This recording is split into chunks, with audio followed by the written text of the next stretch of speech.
حضرت علی کے ایک بھائی تھے جناب عقیل۔ جناب عقیل وہ جب انہوں نے کلمہ پڑھا تو نبی پاک کے بڑا قریب رہنے لگے، اور میرے نبی کریم صلی اللہ علیہ وسلم بھی ان سے بڑا پیار کرتے۔ حضور فرماتے تیرا کلمہ پڑھنے کی مجھے ڈبل خوشی ہوئی ہے۔ یا رسول اللہ کس طرح؟ فرمایا ایک میرا تو صحابی بنا ہے، دوسرا تو میرا بھائی تھا مسلمان ہو گیا ہے۔ حضور بڑا پیار کرتے۔ اب یہ محبت جو ہوتی ہے نا، اس میں دوڑ بھی لگتی ہے اور یہ بری نہیں ہوتی، یہ دوڑ بڑی اچھی ہوتی ہے۔ حضرت عقیل اب قریب رہنے لگے۔ میں نے عرض کیا کہ نبی پاک اپنے ذاتی کام حضرت صدیق اکبر کو بتاتے تھے، گھوڑے کی تیاری کر، فلاں کام کرنا ہے، سیدہ فاطمہ کی شادی کرنی، ہر معاملے میں سیدنا صدیق اکبر پیش تھے۔ اب جب عقیل بن ابی طالب آئے تو حضور کا پیار تھا ان سے بھی، اب محبت کی جنگ چھڑ گئی۔ اب جناب عقیل کہتے ہیں میں کہنے لگا یار یہ کہیں پیچھے ہوتا ہی نہیں، ہر معاملے میں اسے پیچھے بٹھاؤ بھی تو آگے آ جاتا ہے، اس نے کیا کمال کر دیا ہے۔ کہتے ہیں آہستہ آہستہ نا میں جوان تھا، ابھی نوجوانی کا عالم تھا، تو وہ خاص پہلو میں سمجھنے سے ابھی قاصر تھا۔ توجہ ہے آپ کی؟ کہتے ہیں ایک دن نا بڑی باتوں میں حضور فرماتے ابو بکر میرا گھوڑا تیار کرو، تو کہتے ہیں میں دوڑ کہتا تو چھوڑ میں کرتا ہوں، کہتے ہیں وہ چپ کر جاتے۔ جتنی جگہ وہ مجھ سے بن سکا میں نے روکا۔ حضرت صدیق اکبر بولے، کہتے ہیں ایک دن نا مسجد کی پہلی صف میں بیٹھا تھا، میں نے پچھلے جمعے بھی کہا تھا اگے ہو بوے جڑا پہلو آئے، یہ حکم ہے نا حدیث میں، پہلے آئے اور آگے بیٹھ جائے، گدنے پھلانگنے سے منع کیا۔ کہتے ہیں ابو بکر صدیق، توجہ ہے آپ کی، ان کی عادت تھی کہ جمعے والے دن مسجد کی صفائی کرتے اور صفائی کر کے سب سے آگے بیٹھ جاتے، بات ذرا میں نے قریب ہو کے سن دی، پاس بیٹھ جاتے۔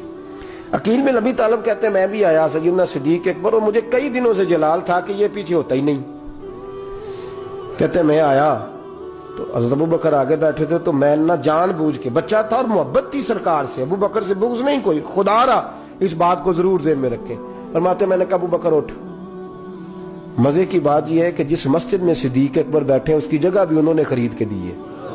مسجد نبی کی زمین کی سب سے پہلی رقم حضرت ابو بکر صدیق نے ادا فرمائی۔ اٹھ، کہتے اٹھے، پیچھے چل، توجہ ہے آپ کی، آنکھ کے تو ویکھے کو کسی نے، پاویں مہڑا ہوئے تو پاویں تو چھوٹا بندہ آکھے تو پھر تو دی خیر ہی نہیں، عمر میں چھوٹا ہو یا مال میں، اٹھ چل پیچھے۔ اللہ اکبر۔ حضرت علی دیکھ رہے تھے، کہتے ہیں سیدنا صدیق اکبر اٹھے، پچھلی صف میں، پھر اس سے پچھلی صف میں، پھر اس سے پچھلی صف میں، 7ویں صف میں پہنچ گئے، اور وہاں ہاتھ باندھ دیے، کہنے لگے شہزادے اجازت دے تو یہاں بیٹھ جاؤں، تو رسول اللہ کا خاندان ہے، اجازت دے تو یہاں بیٹھ جاؤں۔ حضرت عقیل کہتے ہیں بیٹھ جاؤ۔ حضرت ابو بکر صدیق چپ کر کے پیچھے سے، وہی کافی ہے، 7ویں صف، شہزادے یہاں بیٹھ جاؤں، میں بیٹھ جا، وہاں بیٹھ گئے، نماز جمعہ پڑھا، سب چلے گئے۔ حضرت علی حضور کی بارگاہ، یا رسول اللہ عقیل کو تو کچھ سمجھائے۔ حضور نے فرمایا کیا ہوا؟ کہ حضور اکثر ابو بکر صدیق سے یار جاتا ہے، آج بھی پہلی صف سے اٹھا کے 7ویں صف میں، شکایت تو حضرت عقیل کی لگ رہی ہے نا، اور حضور فرماتے علی تو عقیل کی چھوڑ، بتا ابو بکر نے کیا جواب دیا ہے، تو ابو بکر کی بتا، تو اس کی چھوڑ، تو اس کی، تو میرے دوست کی، میرے یار کی، میرے خلیل کی بتا۔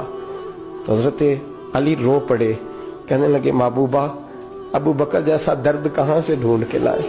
تو چپ کر کے 7ویں صف میں گیا، اور اس نے کہا تو خون رسول ہے، تیری نسل پاک میں ہے بچہ بچہ نور، تو ہے نے نور، تیرا سب گھران، چپ کر کے بیٹھ گیا۔ حضور نے فرمایا بلاؤ۔